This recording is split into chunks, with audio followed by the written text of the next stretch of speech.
For years, individuals who suggested that governments or scientists were exploring methods to manipulate the Earth's climate were often dismissed and labeled as liars. Discussions about spraying reflective particles into the atmosphere or altering cloud structures to cool the planet were frequently met with ridicule, seen as speculative at best and alarmist at worst. Many who raised questions about these possibilities were told such ideas had no place in mainstream science or policy. However, the narrative has shifted dramatically in recent times. Prominent scientists and government agencies have now openly acknowledged funding and researching projects to manipulate the Earth's climate. The UK, for example, has recently committed £50 million to support outdoor experimentation aimed at studying sunlight-reflecting techniques. This public admission has validated concerns that were once relegated to the fringes of debate. The sudden transparency surrounding such programs has led to frustration among those who were previously criticized for asking difficult questions. Their calls for accountability and oversight are now being echoed by experts who once denied the feasibility of these technologies. As these controversial projects move from theory to real-world testing, the need for public engagement, ethical review, and international regulation becomes more urgent than ever. As mentioned, the United Kingdom is set to launch small-scale outdoor experiments as part of a major multi-million-pound government-funded program, marking a significant step in the global debate over how to address weather issues. The initiative, supported by the UK's Advanced Research and Invention Agency, is designed to gather crucial data on the feasibility and potential risks of solar technologies. These experiments, which ARIA insists will be carefully assessed and strictly monitored, are intended to explore methods of reflecting sunlight away from Earth to temporarily reduce surface temperatures. This technology, particularly solar radiation management, is one of the most controversial subjects in climate science. The methods under consideration include spraying fine reflective particles into the upper atmosphere to mimic the cooling effect of volcanic eruptions, or using ocean water to brighten clouds and enhance their reflectivity. The central idea behind these proposals is to provide a temporary cooling effect that could offset some of the warming caused by greenhouse gas emissions. Advocates argue that this could offer a critical window of time to implement the deep cuts in emissions that are urgently needed but politically difficult to achieve. Supporters of the UK's initiative point to the persistent rise in global emissions and the succession of record-breaking warm years as justification for pursuing research in this area. With the international community struggling to meet climate targets, some scientists and policymakers believe that this manipulation could serve as an emergency measure should other mitigation strategies prove insufficient or fail to be implemented in time. The addition of an 11 million companion project reinforces the UK's role as one of the leading global funders of this research. However, the decision to move forward with outdoor experimentation has reignited deep concerns among environmentalists, experts, and segments of the general public. Critics argue that manipulating the Earth's climate system carries enormous risks, not just environmentally, but politically and ethically as well. One of the major concerns is that these technologies, once developed, could be used unilaterally by nations or even powerful individuals, with unknown and potentially destabilizing consequences for global weather patterns. Without a comprehensive international regulatory framework, there is fear that it could be weaponized or implemented without consent from the wider community. Another worry is the possibility of unintended side effects. The Earth's climate is a complex and interconnected system, and altering one part of it could lead to unforeseen consequences elsewhere. For instance, changing sunlight levels could disrupt regional rainfall patterns, affect crop production, or harm biodiversity. There is also concern that investing in this technology could serve as a distraction from the real and pressing need to reduce emissions. By offering a technological quick fix, there is a risk that governments and industries might delay or avoid making the fundamental changes necessary for long-term sustainability. The UK's upcoming trials are not the first to explore this path. Previous attempts in other countries have been met with strong public resistance, resulting in some projects being cancelled before any experiments could begin. These past experiences highlight the divisive nature of manipulating the Earth's climate and the intense scrutiny such research invites. As the UK moves forward with its programme, the global community will be watching closely. In recent years, this once fringe concept has steadily gained traction among certain scientific and financial communities. What was once considered a hypothetical last resort measure to address the climate crisis is now being actively pursued and even funded by governments. This process, in its most widely discussed form, involves injecting aerosols such as sulfur compounds into the stratosphere to reflect sunlight back into space. This mimics the natural cooling effect observed after large volcanic eruptions, which can lower global temperatures temporarily. Proponents argue that such a technique could act as a pause button on climate events, buying time for carbon emission reductions and climate adaptation strategies. However, critics argue that this approach does not address the root cause of the crisis, greenhouse gas emissions, and could introduce a host of unintended consequences that might be impossible to control or reverse. The core criticism of this process is that it treats the symptoms of climate issues without resolving the underlying problem. By attempting to cool the Earth artificially, the world would continue to rely on fossil fuels without meaningful progress towards sustainability. Furthermore, any reliance on such a method introduces the threat of a termination shock. If for any reason the atmospheric injections were suddenly stopped due to political instability, economic collapse, or technological failure, the climate could rebound rapidly, with global temperatures surging in a short period. This could lead to devastating consequences for ecosystems and human societies alike. The governance of this is another major concern. Unlike emissions reductions, which require widespread cooperation and policy shifts, deploying aerosols into the atmosphere could technically be carried out by a single actor or nation. This creates a scenario in which one powerful individual, government, or corporation could influence the entire planet's climate without global consent.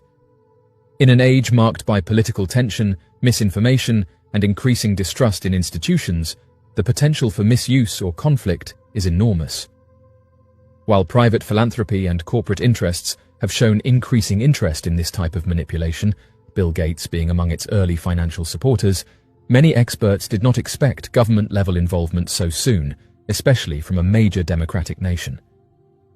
The UK's decision to channel public funds through ARIA is particularly troubling given the agency's opaque structure. ARIA operates largely without oversight, exempt from freedom of information laws, and grants its directors considerable freedom in allocating funds even if they lack specific expertise in the fields they are directing. In this case, this project is under the supervision of Mark Symes, an electrochemist without a formal background in climate science. This raises significant questions about the scientific credibility and strategic rationale behind such a high-stakes initiative. Critics argue that at a time when public budgets are under pressure and vital social services face cuts, investing millions into the manipulation of Earth's climate represents not only a misallocation of resources, but a deeply irresponsible gamble. Field trials, no matter how small-scale they are described, carry the inherent risk of normalizing and advancing a technology that may eventually be misused. Even a limited outdoor experiment could unintentionally lay the groundwork for larger applications by actors less concerned with ethics, safety, or long-term consequences. History has shown that once a technology exists, it rarely remains unused. The UK government's involvement through ARIA is also deeply symbolic. Originally conceived during the Boris Johnson administration as a counterpart to the US Defense Advanced Research Projects Agency, ARIA was designed to foster high-risk, high-reward innovation. However, critics say it now functions more as a vehicle for unchecked experimentation, with little transparency or accountability. The decision to fund this research, particularly at the field trial level, appears to have bypassed meaningful public debate or scientific consensus. Furthermore, ARIA's program thesis on cooling the Earth has been described by analysts as unsettling. It embraces the narrative that field trials are essential, despite failing to justify how such trials would address the most critical unknowns surrounding global deployment. Climate systems are interconnected, and the ripple effects of tampering with one element can be vast and unpredictable. Altering sunlight distribution, even slightly, could affect monsoon patterns, agricultural cycles, and biodiversity in ways that are impossible to model precisely. Internationally, the move has also raised diplomatic concerns. If the UK moves forward with real-world experiments, it could trigger a race among other countries or private actors to do the same. Without a robust global framework to manage, regulate, or restrict these efforts, the world could be drawn into a scenario where climate manipulation becomes a tool of power rather than a solution to a shared crisis. One of the most chilling aspects of this manipulation is that it may serve as a distraction from the urgent need to reduce carbon emissions and transition to renewable energy. As the global conversation around this topic intensifies, many members of the general public are expressing growing concern, not just about the environmental crisis itself, but about the way in which governments and scientific institutions are choosing to respond to it. The recent revelation that millions of dollars are being poured into experimental projects aimed at manipulating the Earth's atmosphere has left many people feeling excluded, unheard, and frustrated. While the intentions behind these projects may be framed as urgent solutions to a global problem, the lack of public consultation and transparency has caused a deep sense of disconnect between decision-makers and ordinary citizens. A recurring sentiment among communities across the UK and beyond is that these large-scale experimental climate interventions are being advanced without the consent or input of the very people they may affect most. From small towns to urban centres, individuals are voicing the belief that they are being sidelined in conversations that should include everyone. When people are struggling with the rising costs of living, housing insecurity, and access to essential services, it is difficult to understand how there is suddenly enough funding, tens of millions of pounds, for controversial projects that aim to dim the sun or alter the composition of the atmosphere. For many, this perceived misalignment in priorities feels out of touch with the realities they face on a daily basis. Across the UK and in many other countries, people are grappling with unaffordable energy bills, rising food prices, and strained public services. Families are doing their best to make ends meet, while support systems are stretched thin. In such a context, learning that vast sums of public money are being allocated to risky scientific ventures, often without proper public debate or clear democratic oversight, can appear not only misguided, but deeply unfair. This feeling of being left out of the conversation extends beyond just financial concerns. People are also questioning the ethical dimensions of these projects. Many wonder what long-term effects this might have on ecosystems, weather patterns, and public health, and who exactly is responsible for weighing those risks. If experiments alter rainfall in one region or unintentionally affect crop growth in another, the consequences could be profound, and yet there is little assurance that those impacted will have any say in the matter. The notion that a small group of officials or scientists can make decisions with planetary consequences without broad public engagement understandably causes discomfort.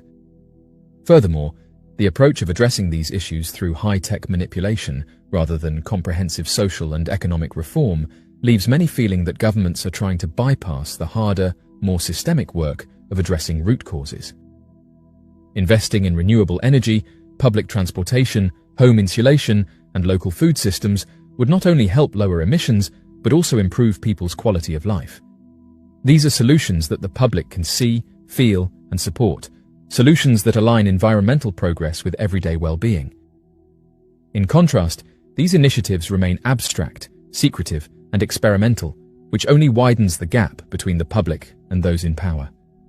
At a time when trust in institutions is already fragile, pushing forward with these experiments without meaningful public dialogue risks further erosion of that trust. People want to be part of the decisions that will shape the future of the planet. They want transparency, accountability, and assurance that their needs are being heard and prioritized, not just theoretical fixes imposed from above. Ultimately, the path forward must involve a collective effort, one that values public engagement as much as it values scientific exploration. While research has a role to play in addressing the climate crisis, so too does listening to the voices of the people whose lives, communities, and environments are at stake. Without that balance, even the most well-funded projects risk being perceived not as solutions, but as symptoms of a system that has lost touch with the very public it claims to serve.